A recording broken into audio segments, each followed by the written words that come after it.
Jim knocked on the door while clearing his throat. Seeing you sitting on Jungkook's lap, he quickly kept the first aid kit on the nearest table and then left after bowing to both of you, closing the door from behind.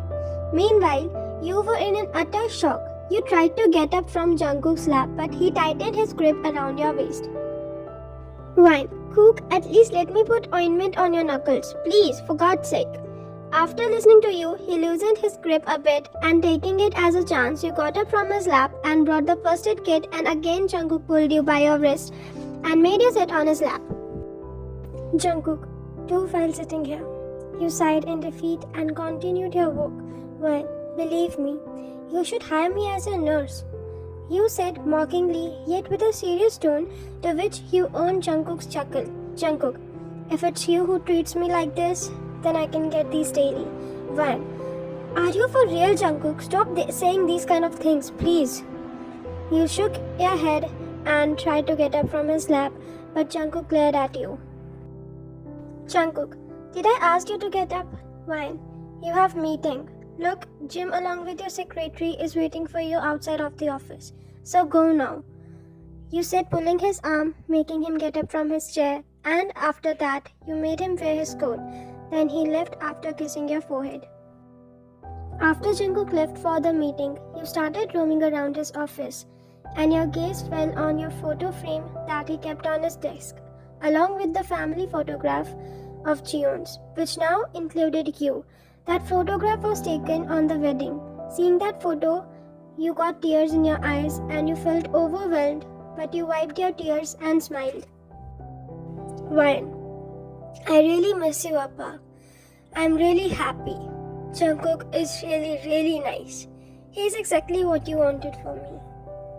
I really wish that I could turn back the time and hug you. Afterwards, you saw some books on the shelf, so you decided to read one in order to cheer up yourself. You were reading those business-related books that you found interesting while sitting on the couch, and within some time, you got drifted in your sleep, still holding the book in your lap.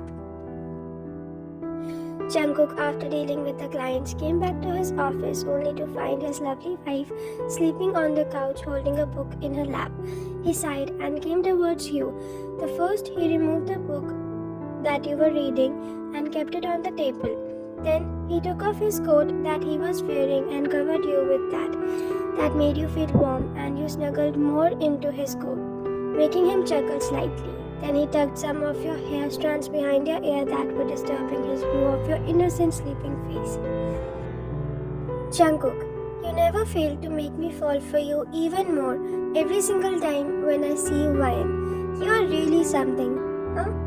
Then Jungkook completed his work. Time to time, he would take glance from you, and when he is sure that you are okay and comfortable lying on the couch, he would again do his work.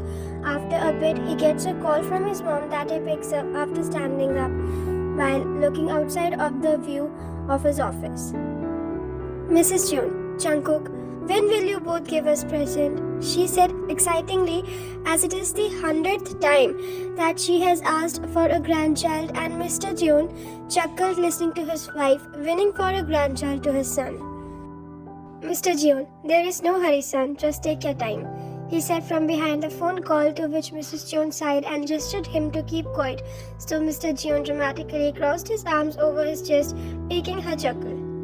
Mrs. June, okay, fine. Just make sure to take good care of my wife. Understand, Jungkook? Yeah, Mom. Okay, now take care and bye. Mrs. June, bye, baby. The time Jungkook got a call, you got awake.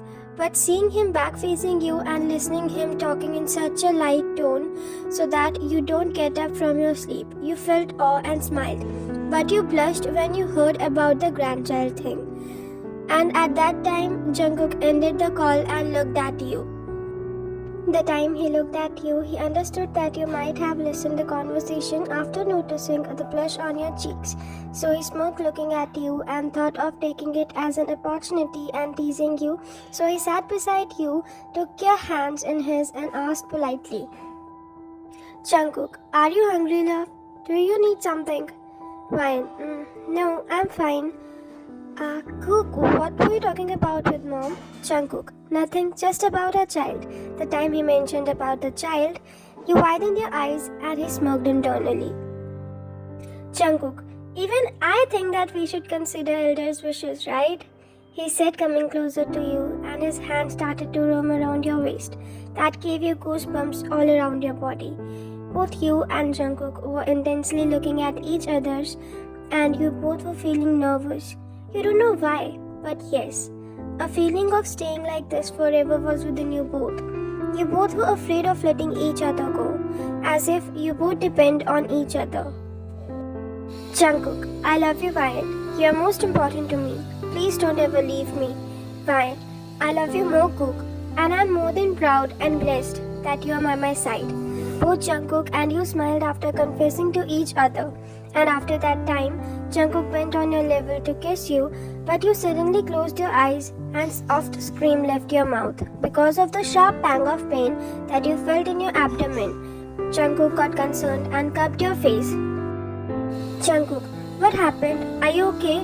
He hurriedly checked your temperature and then you told him shyly about your periods. Why? Actually, I may need some essentials. Can you just... Jungkook sighed and kissed your cheeks. Jungkook, don't worry, I'll get them. Then Jungkook left from there and you went inside the washroom. The time he came back, he looked for you but you was not in the office, so he thought that you might be using washroom. So he knocked the door to washroom. And you slightly opened the door, then took the necessities from him. In no time, you came out of the washroom and saw Jungkook blowing the soup, and as soon as he saw you, he got up from his seat and made you drag with your elbow. Then he sat in his chief chair of the office and made you sit on his lap. Meanwhile, you was looking and smiling at him adoringly, realizing his this side that you felt grateful for. After he fed you properly and making you eat the medicine, you started feeling tired. So you told Jungkook to go back home and he agreed. Jungkook, wait, I'll come with you too.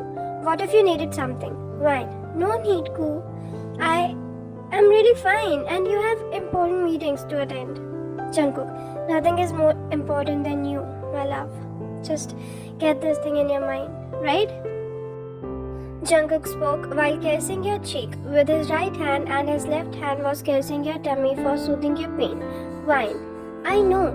Look, Jim can drop me to mention back. Please don't leave your work and don't strain yourself because of me. Please, Jungkook. But, whine. No words. Can you just call Jim? I'm going with him. After signing, Jungkook agreed to let you go with his trustworthy card. Not because you were stubborn, but because he knew that you had to have some personal time too. Also, how could he let you off with just Jim? So he called Jim and also told him to bring 10 more bodyguards with him, to which you sighed at his stubbornness. After Jim came, you left with him, but the time you entered the forest area, many black cars were standing over there and Jim sensed something fishy. So he immediately called Jungkook, but because of the network problem, the call couldn't connect. Jim, this never happened. Connections were never gone, even in the forest area. But how this time? Ugh! Why? Who are these people, Jim? You asked, even you knew within inside that they came for you, and they are obviously the enemies of Jungkook, but still you tried to stay calm. Jim then stopped the car, and the 3 cars behind yours stopped too. Jim, ma'am, please don't get out of the car, no matter what. Just don't come out, and keep the doors locked. You hummed in response, and tension along with fear was visible on your face. Why? Be careful, Jim. Jim then gets out of the car and also the rest of the bodyguards got out from behind him. All the men were fighting mercilessly and you were sitting in there covering yourself up, sobbing really badly while murmuring Jungkook's name continuously. Why? Jungkook, please come. I can't stand it anymore. Please. Continuous firing sounds were making you more scared, but then suddenly you felt that the place got quiet and you opened your eyes. But before you could see outside, someone broke your side's car door and injected something on your neck that instantly made you feel dizzy and you fainted on the spot.